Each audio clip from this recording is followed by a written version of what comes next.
Olá, uma boa noite a você. Consignado para trabalhadores CLT, já movimentou quase 9 bilhões de reais. Você vai ver um movimento na saída para o feriadão de 1º de maio. E os gols da noite pela Copa do Brasil. O Jornal da Record já está no ar.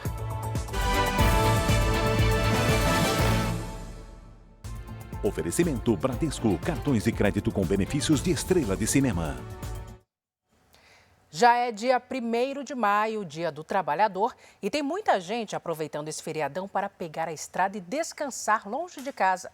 Só em São Paulo, cerca de 4 milhões de veículos devem passar pelas rodovias que ligam a capital paulista ao litoral e ao interior do estado. Vamos conversar com a Gabriela Dias, ela acompanha toda essa movimentação da saída da capital paulista.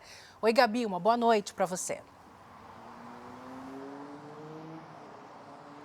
Oi, Salsi. Boa noite a todos. Nós estamos aqui na Marginal Tietê, que liga São Paulo a diversas rodovias e também ao Aeroporto Internacional de São Paulo, em Guarulhos. Nesse momento, o movimento é bastante tranquilo. Esse é um horário, na verdade, em que circulam mais caminhões por uma questão de liberação de trânsito do que carros de passeio. A previsão da Agência de Transporte do Estado, a Artesp, é de que 3 milhões e 900 mil veículos passem pelas rodovias de São Paulo. Nesta quinta-feira, o movimento deve ser maior entre as primeiras horas da manhã e também à tarde. Então, é bastante atenção, a gente recomenda bastante atenção para o pessoal que vai aproveitar esse feriado, Salsi. Tá certo, Gabi, obrigada.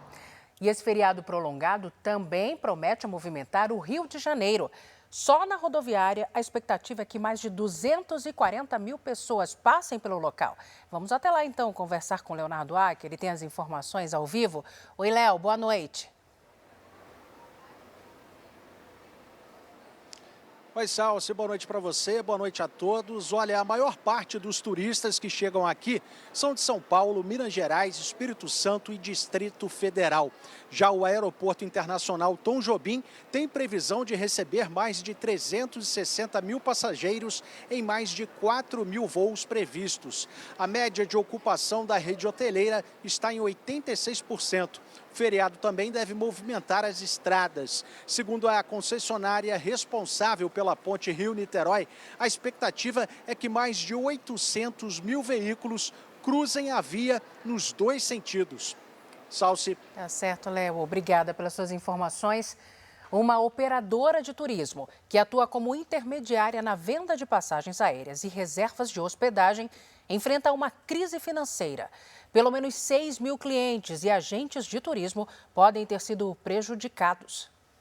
Juliana já vendeu um carro, colocou um segundo à venda e corre o risco de perder o apartamento para honrar as dívidas da agência de turismo. 68 reservas, cada um com no mínimo um casal, né? Levando em conta os filhos e tudo, é muita gente afetada. Fernando também é dono de agência e amarga quase R$500 mil de prejuízo. Sendo responsável pelo pagamento de todas as viagens novamente. A empresa operava diretamente com as agências de turismo, que depois vendiam os pacotes aos consumidores. Os problemas teriam começado em novembro do ano passado, quando os pagamentos começaram a atrasar, o que levou ao cancelamento dos primeiros pacotes de viagens. Em fevereiro deste ano, a empresa emitiu um comunicado ao mercado alegando instabilidade financeira. E no último dia 20, foi notificada pela Secretaria Nacional do Consumidor do Ministério da Justiça para prestar esclarecimentos sobre o cancelamento das viagens. O prejuízo total ainda não foi calculado. Segundo o Ministério da Justiça, a maioria das agências prejudicadas é de Minas Gerais. E o caso foi tema de audiência pública na Assembleia Legislativa. Agentes de turismo e representantes da Associação Brasileira de Agências de Viagens, a ABAV, estiveram na reunião. Quando a operadora não repassa os valores para quem irá fornecer o serviço, fica a cadeia prejudicada. Depois, posteriormente, quem tem que suportar todo esse prejuízo é o agente de turismo. Tentamos contato com a operadora, mas não tivemos retorno. O presidente Lula não deve participar do evento organizado pelas centrais sindicais em comemoração ao Dia do Trabalhador. Na véspera do ato, o governo divulgou um balanço do programa que oferece empréstimo consignado para quem tem carteira assinada. Em 40 dias, as instituições financeiras emprestaram quase 9 bilhões de reais a 1.600.000 trabalhadores. O consignado CLT oferece crédito com juros mais baixos do que os cobrados no mercado, usando o FGTS como garantia. A meta do governo é alcançar 100 bilhões de reais nos primeiros 3 meses do programa. E a tendência é a redução nas taxas de juros. Há um processo em declínio dessas taxas, nesse financiamento, nessa modalidade, mas tenho certeza que com a portabilidade cria-se um novo momento, uma nova fase de reduzir ainda mais. O governo também quer estabelecer, ainda em maio, um limite para as taxas cobradas dos comerciantes pelas operadoras de vales alimentação e refeição.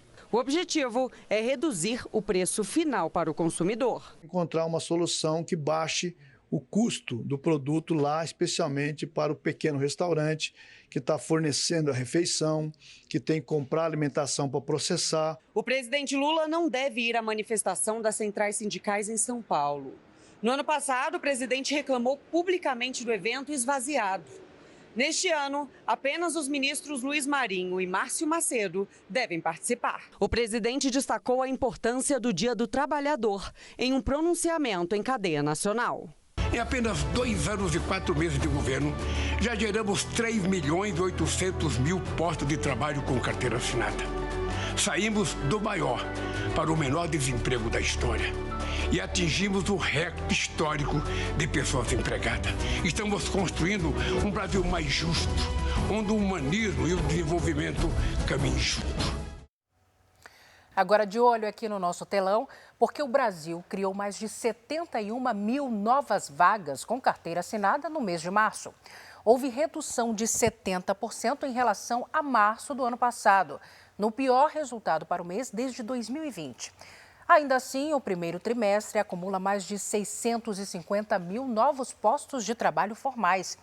Esses dados são do Cadastro Geral de Empregados e Desempregados do Ministério do Trabalho e Emprego.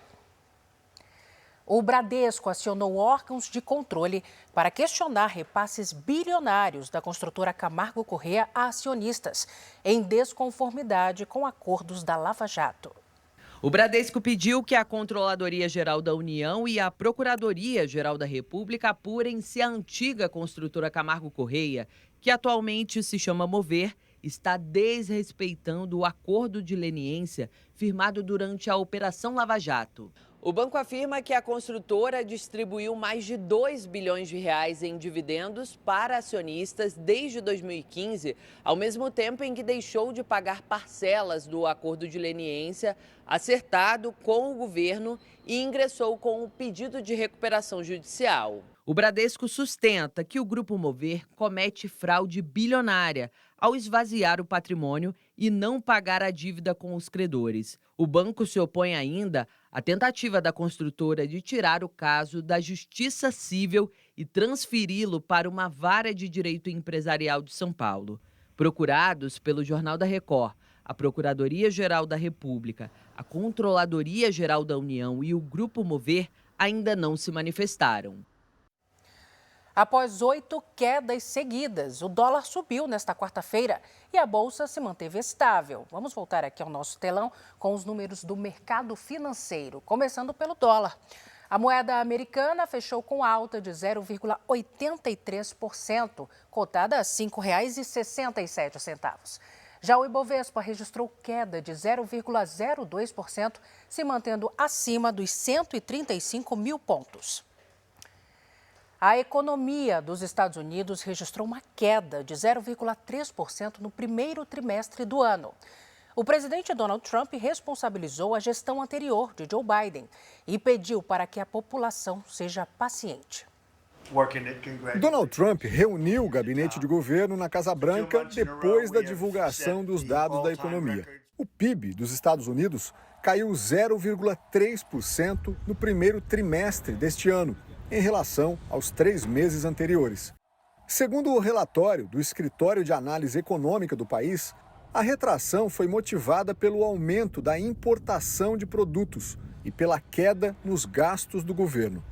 O órgão governamental apontou que, no primeiro trimestre, as importações cresceram 41,3%. Especialistas acreditam que as empresas tenham aumentado o estoque para fugir do tarifaço. De acordo com o escritório, a alta das importações faz com que a produção interna diminua, o que impacta no PIB. Para o presidente, a retração da economia não tem relação com as tarifas. Trump atribuiu o resultado ao antecessor Joe Biden e justificou que o novo governo assumiu o comando do país com números ruins na economia.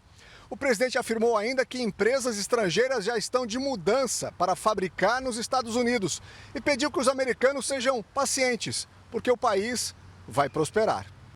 Trump também disse que espera chegar a um acordo com a China, com quem tem travado uma guerra comercial. Não queremos produtos deles, a menos que sejam justos conosco.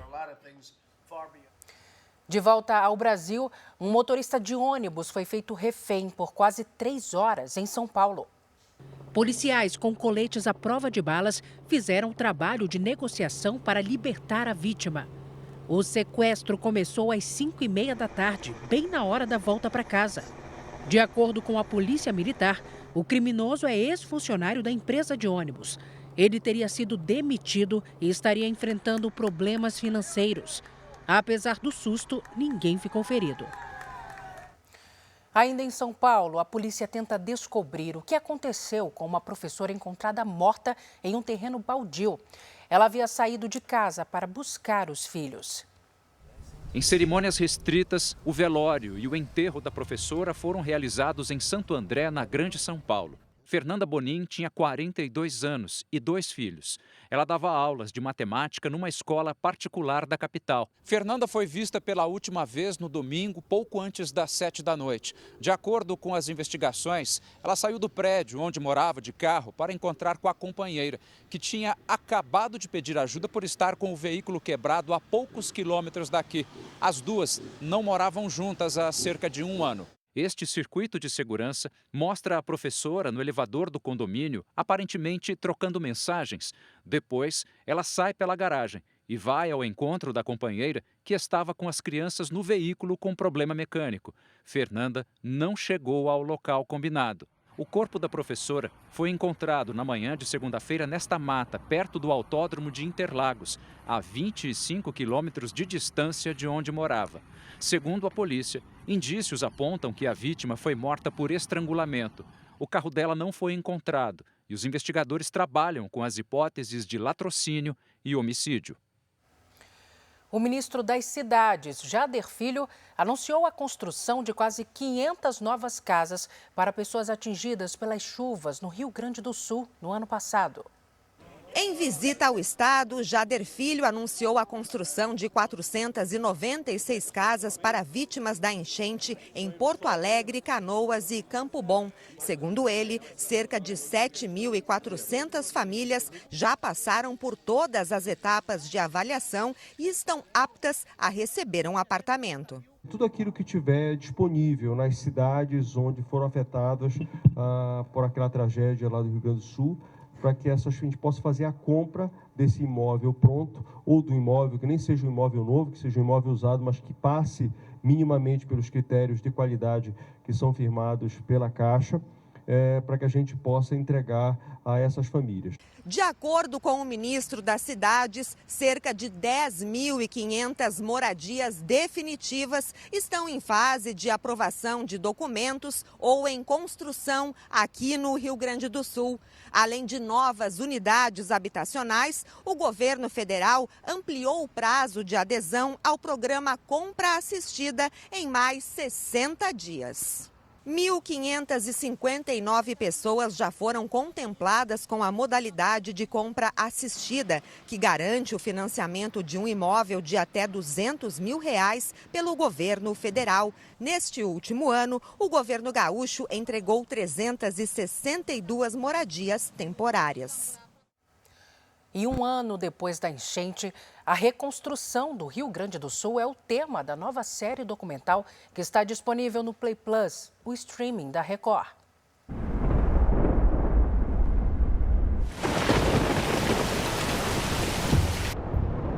Olha aí a chuva, ó. Essa placa indica que aqui antes parava ônibus.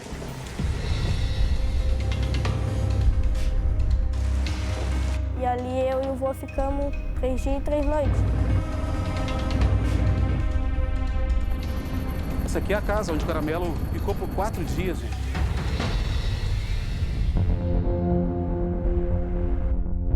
A minha casa era bonita, né, cara? Eu reformei toda ela, uma casa grande, né? A gente está agora com uma dificuldade porque a gente vai estar construindo casas e as casas precisam de terreno. Casas fixas para as pessoas morarem ainda não temos. Faz 6 meses que eu estou morando em abrigo. Se depender do meu trabalho, eu não vou conseguir reconstruir.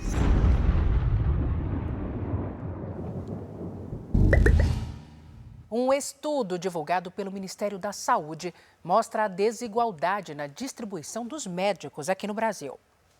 A Ritiele está no último ano da Faculdade de Medicina e está ansiosa para começar a trabalhar. Para você ser um bom médico, você tem que estar sempre buscando ajudar o próximo.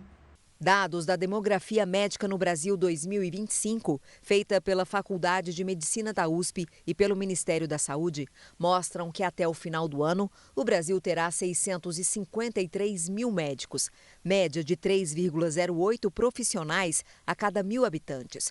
O índice recomendado pela Organização para a Cooperação e Desenvolvimento Econômico, a OCDE, é de 3,7.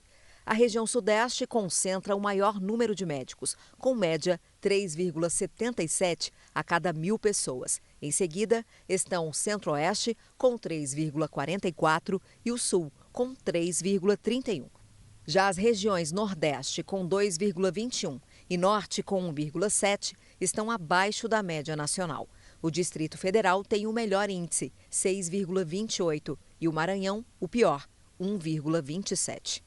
Em 15 anos, o número de médicos no Brasil subiu de 304 mil para 653 mil. O levantamento também aponta uma mudança no perfil da categoria. Pela primeira vez, as mulheres são maioria, com quase 51% dos profissionais em atividade. Para o Ministério da Saúde, o maior desafio é aumentar o número de profissionais nas regiões com menor oferta. O Brasil tem hoje o maior programa do mundo de provimento médico para áreas vulneráveis, que é o programa Mais Médicos. Vamos chegar a 28 mil médicos do Mais Médicos nesse programa. Mas, como eu disse, o passo mais importante, pelo menos do que vem dos estudos, é você levar para essas regiões programas de residência médica. O que faz a diferença da fixação do médico naquela região é onde ele faz a residência médica dele. O presidente Lula anunciou agora à noite o nome do novo presidente do INSS. É o procurador federal Gilberto Waller Júnior. Ele tem pós-graduação em combate à corrupção e lavagem de dinheiro e já ocupou cargos no INSS, na Controladoria Geral da União e na Advocacia Geral da União. Gilberto Waller substitui Alessandro Stefanuto, demitido depois da revelação de supostos descontos irregulares de aposentadorias. O ministro Alexandre de Moraes, do Supremo Tribunal Federal, autorizou o depoimento de 15 testemunhas indicadas pela defesa do ex-presidente Jair Bolsonaro no inquérito da suposta tentativa de golpe de Estado. Entre elas estão o governador de São Paulo, Tarcísio de Freitas, parlamentares e ex-comandantes das Forças Armadas. Algumas das testemunhas também já haviam sido indicadas pela Procuradoria-Geral da República ou por outros réus na ação penal. O ministro Flávio Dino, do Supremo Tribunal Federal, determinou o bloqueio de 1.283 emendas parlamentares destinadas à saúde. Segundo a decisão, não foram abertas contas específicas para as emendas. O impasse começou em dezembro de 2022, quando o STF considerou haver falta de transparência no uso dos recursos públicos. A TIM apresentou novos equipamentos e programas de computador que prometem ampliar o acesso à internet em áreas rurais. As tecnologias podem ajudar os produtores nas safras e até prever o aparecimento de pragas nas lavouras. A operadora de telefonia vai ampliar em 6 milhões de hectares a cobertura de serviços de internet em áreas rurais e chegar a uma cobertura de 26 milhões de hectares, área equivalente a quase 3 vezes o tamanho de Portugal. Nós percebemos que o agro era extremamente tecnificado, mas faltava conectividade. Então nós criamos uma solução para levar a conectividade ao campo e levar a conectividade para conectar máquinas, sensores e as pessoas que estão no campo. Então, com isso, nós já chegamos a 20 milhões de hectares cobertos, tá? E temos uma nova meta aí pela frente. O anúncio foi na AgriShow, a maior feira agropecuária do país. Segundo a operadora, as torres já começaram a ser instaladas. O serviço deve ser concluído até o fim do ano, ampliando o sinal para milhares de agricultores de diferentes estados do país. Atualmente, a operadora leva a internet para mais de 300 mil propriedades rurais e atende quase 2 milhões de pessoas. Assim como na cidade, a internet passou a ser fundamental para o trabalho no campo. Com o avanço da tecnologia na agricultura, as máquinas estão cada vez mais sofisticadas. Inclusive, muitas funcionam de forma remota. Os computadores que têm GPS e trabalham sozinhos precisam funcionar de forma online, para assim melhorar a produtividade. Você vê hoje em dia, cada vez menos você tem ampliação de área produtiva no Brasil, no mundo todo, na verdade, né? Mas nós estamos produzindo cada vez mais, que significa aumentar a produtividade, aumentar a eficiência de produção. E isso só a tecnologia vai trazer. Não só a tecnologia agrícola, propriamente dita, mas principalmente a agricultura digital. Né? Toda a questão de você fazer a gestão do que está acontecendo no campo e você trabalhar com esses dados para você otimizar a sua operação agrícola. Ainda estão previstas parcerias com grandes indústrias do agro para ampliar ainda mais os serviços aos produtores rurais. E este foi o Jornal da Record. Você fica agora com Fala Que Eu Te Escuto. Uma boa noite para você. Cuide-se. Tchau.